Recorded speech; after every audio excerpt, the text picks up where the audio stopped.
দুই চোখে আলো নেই, তবুও এসএসসি পরীক্ষা দিচ্ছেন এই কিশোর। পরিবারের সদস্যদের মুখে মুখে পড়া শুনে শেখার মধ্য দিয়েই শিক্ষা জীবনের সূচনা এই কিশোরের। শুনতে অবিশ্বাস্য মনে হলেও সত্য। অদম্য ইচ্ছাশক্তি, কঠোর পরিশ্রম আর স্বপ্নকে পুঁজি করে সে জয় করেছে অসাধ্যকে।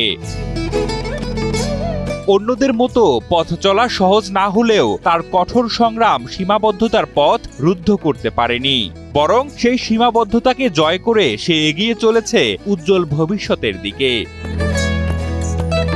বলছি ঠাকুরগাঁও সরকারি বালক উচ্চ বিদ্যালয়ের দৃষ্টি প্রতিবন্ধী শিক্ষার্থী শরীফের কথা, যাকে দৃষ্টিশক্তির কঠিন সীমাবদ্ধতাও থামাতে পারেনি।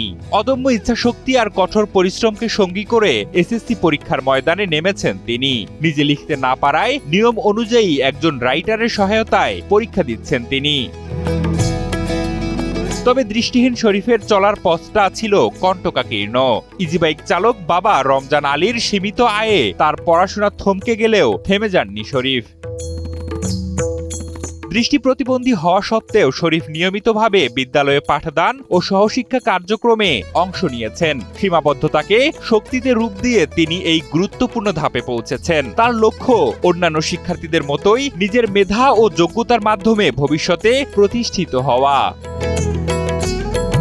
21 এপ্রিল সকাল 10টায় শুরু হওয়া এসএসসি ও সমমানের পরীক্ষায় তিনি ঠাকুরগাঁও সরকারি বালিকা উচ্চ বিদ্যালয় কেন্দ্রে প্রথম পরীক্ষায় অংশ নেন। এ বিষয়ে কেন্দ্র সচিব শাহানুর বেগম চৌধুরী জানান, সরকারি নির্দেশনা মেনে আলাদা রুমে রাইটারের সহায়তায় পরীক্ষা নেওয়া হচ্ছে শরীফের। সে বিশেষ চাহিদা সম্পন্ন হওয়ায় অতিরিক্ত 15 মিনিট সময় দেয়া হচ্ছে তাকে। পরীক্ষা অত্যন্ত সুন্দর ও সুশৃঙ্খল ভাবে হচ্ছে এই কেন্দ্রে। আর বিশেষ চাহিদা সম্পন্ন যে ছেলেটি আছে সেটা 306 নম্বর রুমে আছে। তাকে 15 মিনিট করে মোট টোটাল 45 মিনিট তাকে আমরা অতিরিক্ত সময় দেব। আমরা প্রত্যেকটা কক্ষে সিসি ক্যামেরার ব্যবস্থা করেছি। পরীক্ষা যাতে সুশৃঙ্খল এবং সুন্দরভাবে হয় সেই ব্যবস্থাও নিয়েছি।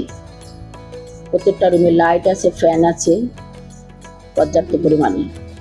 পরীক্ষা অনেক সুন্দরভাবে হচ্ছে এবং সুশৃঙ্খলভাবে হচ্ছে।